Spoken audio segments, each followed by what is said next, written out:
Today is coming from Ghana Web, and it reads, Mimpeasem chief identified as one who incurred Akufo-Addo's fury during Green Ghana Day. Green Ghana Day.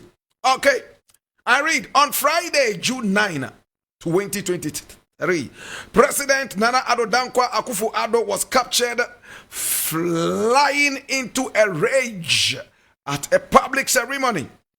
Now, the president, during a ceremony at the Green Ghana Day event held at the University of Ghana, was captured, reacting furiously and instructing the Greater Accra Regional Minister to take some action. However, a graphic.com GH report has revealed the actual reason behind the incident. Now, according to the report by Graphics presidential correspondent Donald Dapatem, the president's fury was ignited by a decision by the chief and elders of Mimpeasem who were present at the event to refuse to stand for the national anthem. Ni Tagbo Abodai Ampao and his elders, contrary to protocol, refused to stand to the tune of the national anthem by the Ghana Armed Forces banner immediately after the arrival of the president.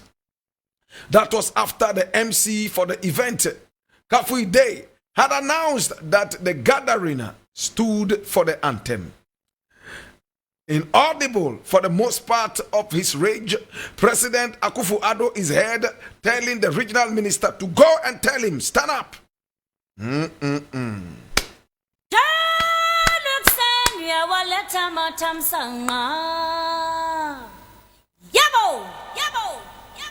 Some of our chiefs are so illiterate to the point that they do not even understand what it is to be patriotic. Is this a chief?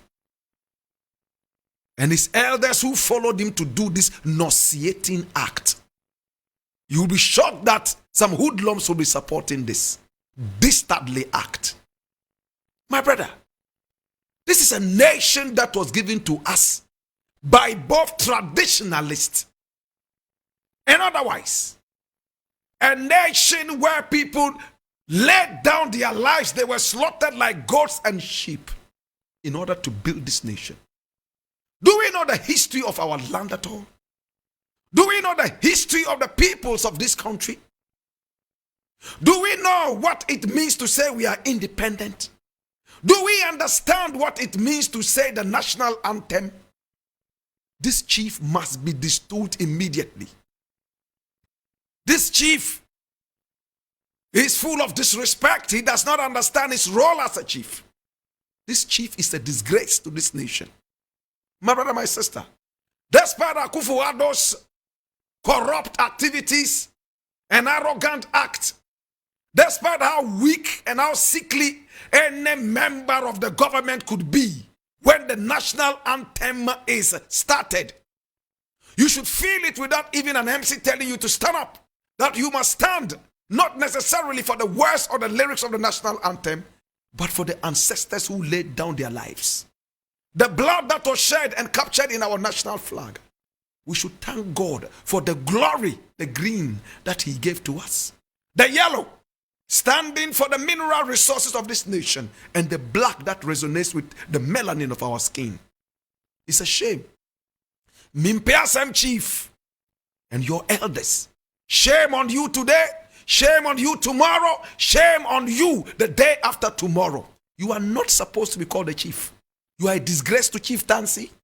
And at the same time, whoever installed this man, my brother, my sister, should distool him immediately and send him back to where he belongs, maybe Afghanistan.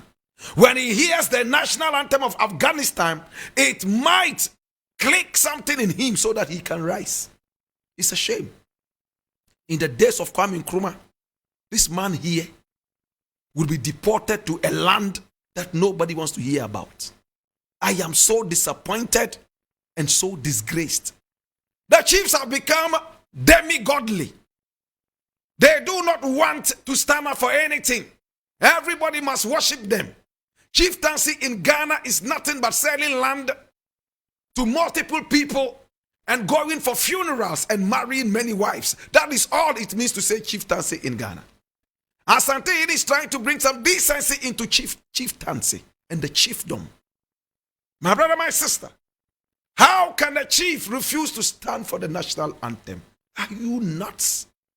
What's wrong? My brother, my sister, when it comes to the nation, nobody is bigger than the truth. When it comes to our land, nobody is bigger than our ancestors who laid down their lives.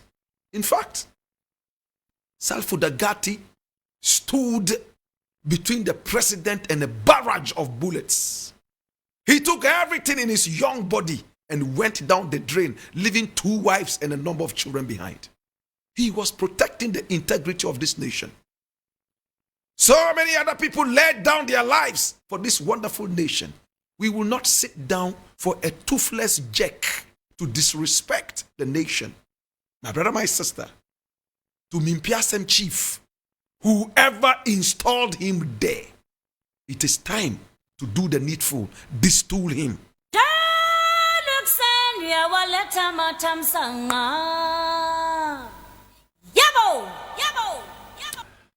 My brother, my sister, next thing I want to look at, and I need you to come along. We all need to represent our country good. Hear me now. Now I am seeing something all over the place. And I would like us to look at this very critically and very carefully. In our country, our politics has descended so low into the lowest echelons of human activity and decency. My brother, my sister, today I was watching TV and I saw that so many machines and bulldozers had been sent to Asin North by the government to go and start some road construction. Does this government have any shame at all? Please. Does the government in power have any shame at all? Now we all saw what happened at Kumeu. An MP died, sitting MP. And therefore we had to go for what is known as a by-election. They sent bulldozers ahead of time. Roads that they had neglected. They all of a sudden came to their senses. All because they needed the vote to be able to deal with their dastardly acts in parliament. This is an affront to democracy. This is an affront to decency. It hurts the very fabric of my life. My brother, my sister. Right after the by-election, when they grabbed the seat again, they abandoned every road construction that they started with no shame. Today, they are in a sin-off and doing the same thing. My brother, my sister, I saw the people in the area hooting at them. I saw so many things happening in that area. I am not a supporter of Jechi Kwesen. My brother, my sister, because of the unpatriotic act he meted us to us as a nation. You might have your own views, but my views are my views. My brother, my sister. But for you to carry equipment all the way into Asin North, trying to duplicate or better still replicate what you have been doing in the past, it hurts me that Ghanaians will still take a cup of rice and vote for these dangerous, wicked people in power.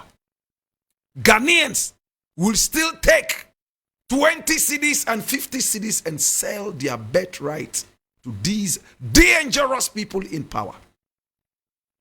My brother, my sister, hear me now. When is the average Ghanaian going to wake up and have the decency of integrity? When will the average Ghanaian have common sense? When will the average Ghanaian sit up and say, hey, enough with the bribery and the disrespect and the insult. We are ready to walk the path forthrightly. We are ready to stand firm. But no. The biggest thing is politicians continue to keep them illiterate and so lowly so that they can manipulate them. It's not by chance that we have schools under trees. It's not by chance that little children are dying at Fana, crossing rivers to go all the way to school. It's to make education extremely expensive so that they will remain illiterate, so they can manipulate them with a cup of rice when the election comes again. No wonder many people are praying that their sitting MPs also die so that the dangerous, dirty government in power can come and start building roads. It hurts me, my brother. And somebody will sit somewhere and clap for this government. We all remember when that brother told the whole world how we had to rescue this country with lie. How he shed tears, my brother, my sister. Today, those tears are nothing but crocodile tears. Today, those tears are nothing but crocodile tears. Eric Mawena Egbeta is in the house, and he's walking over to me. Mawena, how are you doing? Everything good with you? You all right? Yes, you good today? Yes, I am. Yes, I am. That's a very beautiful pink shirt. I love it. Yeah. All right, so Eric, tell me, Mawena, what is in the news today? So there's a new Chief Justice. She's been sworn in. Ladyship Justice Gertrude Tokonu. She's been sworn in as well. Right. And then we're getting updates on the Botiano shooting incident. The police issued a statement over the weekend. The family of some of the victims appear to be contesting that. We'll seek to get a lot more as well as get details from the police. And then the police again is in the news because they are being called into action after some individuals violated a Fulani woman in the northern part of the country. The video is really worrying, and there are calls from the Fulani community that the police take action. The woman was stripped naked and all that and was embarrassed in the open because the individuals believe that the Fulani men there perpetrate crime, and so they sort of vented anger on the woman. On the woman, and so the police is being asked to identify the individuals, arrest them, and if possible prosecutions take place. So those are just highlights of some of the things we're bringing to. How about Asi North? Is it true that they've gone there to start some construction of the area? Yes. There's been construction ongoing since it's been about 2 weeks. Since that started, there's been asphalted roads. My colleague Komla Kuriche was there. He's the head of political desk here. He was there.